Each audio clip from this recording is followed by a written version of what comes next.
Assalamualaikum warahmatullahi wabarakatuh. Perkenalkan, nama saya Anissa Nurfariha dari kelas 12 IPA 4. Pada video kali ini, saya akan menceritakan mengenai host Cokroaminoto. Pasti kalian sudah tidak asing kan dengan nama itu? Tapi sebenarnya siapa sih host Cokroaminoto itu? Yuk kita bahas sama-sama. Cokroaminoto lahir dengan nama Raden Haji Omar Said Cokroaminoto, merupakan seorang keturunan darah biru yang lahir pada 16 Agustus tahun 1882 di Ponorogo, Jawa Timur.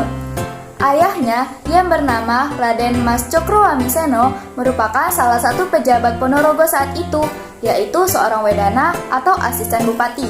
Sedangkan kakeknya yang bernama Raden Mas Adipati Cokronegoro pernah menjabat sebagai Bupati Ponorogo. Host Cokroaminoto menikah dengan Raden Ajeng Suharsikin, anak dari Raden Mas Mangusomo yang merupakan wakil bupati saat itu. Dari pernikahannya tersebut, ia dikaruniai dengan dua anak yang bernama Siti Utari dan Harsono Cokroaminoto. Karena host Cokroaminoto merupakan anak dari seorang pejabat, maka ia menyelesaikan pendidikannya di sekolah Belanda yang khusus ditujukan untuk orang-orang Belanda dan para pejabat pemerintahan. Sekolah tersebut bernama Osvia atau Opleiding School for Indense Ambtenaren, di mana sekolah tersebut merupakan sekolah administrasi pemerintahan yang mencetak pegawai pemerintahan kolonial Belanda. Sekolah Osvia berada di Magelang dan host Cokroaminoto menyelesaikan pendidikannya pada tahun 1902. Lulus dari Osvia, host Cokroaminoto bekerja sebagai juru tulis di Ngawi. Tidak lama kemudian, karena kepintarannya, ia diangkat menjadi pembantu utama bupati, yang artinya ia diangkat sebagai patih di Ngawi. Dari sini, ia melihat sikap Belanda yang sewenang-wenang terhadap pribumi. Lalu, pada bulan September tahun 1905, host Cokroaminoto mengundurkan dirinya sebagai patih di Ngawi.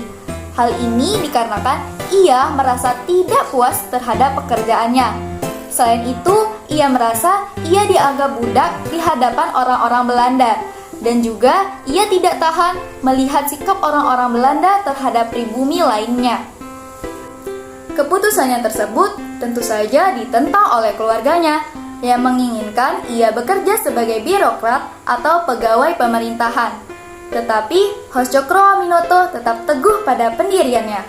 Kemudian ia pindah ke Surabaya dan melanjutkan sekolahnya di Burgerlijke Evenskool atau Sekolah Teknik Mesin sambil bekerja di Firman Koy & Co dari tahun 1907 sampai 1910. Di tahun selanjutnya, ia bekerja sebagai seorang teknisi dan kemudian diangkat menjadi ahli kimia di salah satu pabrik gula di Rogojampi, Jawa Timur.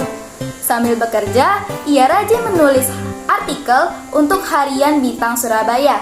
Kemudian, pada tahun 1902, ia memutuskan untuk berhenti bekerja dan kembali ke Surabaya dan bekerja di sebuah biro teknik.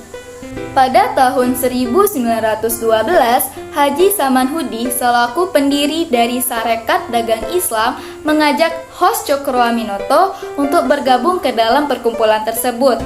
Awalnya, host Cokroaminoto menyukai Sarekat Dagang Islam karena visi dari perkumpulan tersebut. Sarekat Dagang Islam atau SDI didirikan pada tahun 1905 dan berisi para pedagang-pedagang Islam yang bertujuan untuk menentang politik Belanda yang membiarkan para pedagang asing masuk sehingga mereka menguasai perekonomian rakyat saat itu. Kemudian, pada bulan Mei tahun 1912, saat Cokroaminoto berusia 22 tahun, ia bergabung ke dalam Sarekat Dagang Islam dan mengganti namanya menjadi Sarekat Islam atau SI. Hal ini ia harapkan agar SI tidak hanya bergerak di bidang ekonomi saja, tetapi mampu bergerak di bidang politik. Di bawah kepemimpinannya, SI akhirnya diakui oleh pemerintah kolonial Belanda. Bahkan, ia mempunyai badan hukum sendiri loh. Lalu, pada Kongres SI menyatakan tujuan mereka yang ingin merdeka, memiliki pemerintahan sendiri, dan menyatukan seluruh bangsa Indonesia. Kemudian, akhirnya, lama-lama anggota SI semakin banyak, karena ketika orasi dan berpidato, host Cokroaminoto mampu mempengaruhi orang-orang agar masuk ke dalam organisasi Sarekat Islam. Saat host Cokroaminoto pindah ke Surabaya, ia bersama istrinya mendirikan Indekos yang menampung para pemuda pribumi. Di sanalah para pemuda pribumi seperti Insinyur Soekarno, Kartosuwiryo, Muso, Alimin, Darsono, hingga Semaun tinggal di Indekos Cokroaminoto. Di sanalah mereka menjadi semakin akrab dan belajar banyak mengenai semangat kebangsaan dan nasionalisme yang diajarkan oleh Cokroaminoto. Selain itu, mereka juga menganggap Cokroaminoto sebagai guru besar mereka.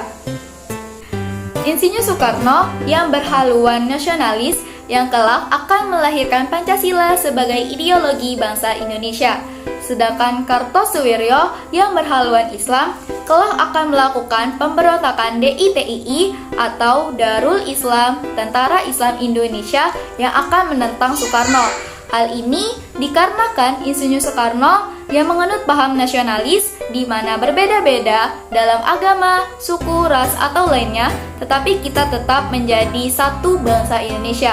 Sedangkan Kartosuwiryo ingin mendirikan sebuah negara yang di dalamnya hanya berisikan penduduk yang beragama Islam. Hal ini tentu saja bertentangan dengan paham nasionalisme yang dianut oleh Soekarno. Sedangkan untuk Muso, Darsono, Alimin, dan Semaun meyakini paham ideologi komunis yang kemudian akan melakukan pemberontakan PKI atau Partai Komunis Indonesia di Madiun yang juga akan melawan Insinyur Soekarno karena paham komunis yaitu paham yang hanya mementingkan kepentingan golongan. Hal ini juga sangat bertentangan dengan paham nasionalisme yang dianut oleh Soekarno. Akhirnya, Sarekat Islam atau SI yang dipimpin oleh Cokroaminoto terpecah menjadi dua kubu, yaitu SI Merah dan SI Putih. SI Merah sendiri disusupi oleh paham ideologi komunis yang dibawa oleh Sneevliet dari Belanda. Lalu, Semaun, Darsono, Alimin, dan Tan Malaka bergabung ke dalam SI Merah. Sedangkan Cokroaminoto sendiri lebih condong ke dalam SI Putih. Lalu, atas desakan dari Abdul Muiz dan Haji Agus Salim, host Cokroaminoto mengeluarkan Darsono dan Semaun dari organisasi Sarekat Islam. Hal ini tentu saja membuat Alimin dan Tan Malaka merasa kecewa. Karena itu, perpecahan kedua kubu SI ini semakin meruncing. Kemudian, Sarekat Islam Merah yang berkedudukan di Semarang mengubah namanya menjadi Sarekat Rakyat. Setelah mengeluarkan Darsono dan Semaun dari Sarekat Islam, host Cokroaminoto mengubah nama organisasi dari Sarekat Islam menjadi Partai Sarekat Islam atau yang kita singkat dengan sebutan PSI. Organisasi ini bertujuan untuk mencapai kemerdekaan Indonesia. Selanjutnya, pada Kongres PSI, host Cokroaminoto kembali mengubah nama organisasi dari Partai Sarekat Islam menjadi Partai Sarekat Islam Indonesia atau yang kita singkat dengan PSII. Selain ahli dalam kegiatan berpolitik, ternyata host Cokroaminoto juga ahli dalam seni loh, seperti karawitan dan tarian. Ia juga sering mengadakan latihan wayang orang di Taman Seni Panti Harsoyo. Pada tahun 1934, setelah menghadiri kongres di Banjarmasin, host Cokroaminoto jatuh sakit. Tidak lama setelah itu, pada tanggal 17 Desember tahun 1934, host Cokroaminoto menghembuskan nafas akhirnya di Yogyakarta. Kemudian dimakamkan di Taman Makam Pahlawan Pekuncan, Yogyakarta. Semasa hidupnya, host Cokroaminoto memiliki pengaruh yang sangat besar bagi awal pergerakan perjuangan kemerdekaan Indonesia. Selain sebagai pendiri organisasi Sarekat Islam yang berpengaruh bagi pergerakan kemerdekaan Indonesia, ia juga merupakan guru dari 3 orang yang sangat berpengaruh bagi bangsa Indonesia, yaitu Insinyur Soekarno, Kartosuwiryo, dan Musso. Tidak heran, masyarakat menjulukinya sebagai Ratu Andil. Bahkan, orang Belanda menjulukinya sebagai The Onkroken de Koning van Java atau Raja Jawa yang tidak dinobatkan. Kemudian, pada tahun 1961, pemerintah Indonesia menetapkan Hos Cokroaminoto atau Haji Omar Said Cokroaminoto sebagai pahlawan Indonesia karena perjuangan dan jasanya selama ini untuk bangsa Indonesia.